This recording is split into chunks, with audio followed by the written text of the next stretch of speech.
So what's my second tip for pairing a child with PANS, PANDAS, or AE?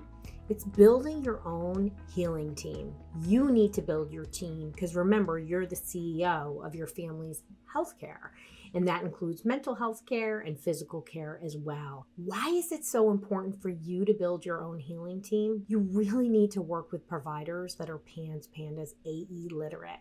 And okay, sometimes it's like finding a needle in a haystack. I'm out there and so are other people. And where can you start?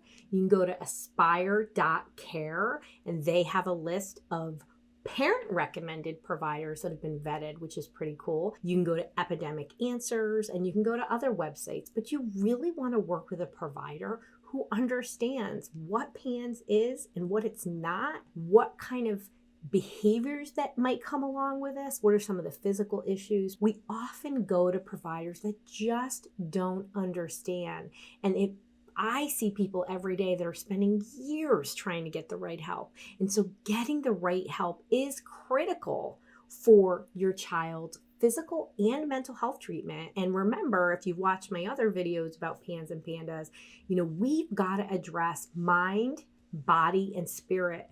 And without that, your child isn't going to get better. Building your team is where to start. And that means finding providers who are literate, and they are increasing, and we can find people all over the United States and the globe, and it's important that you build your own healing team.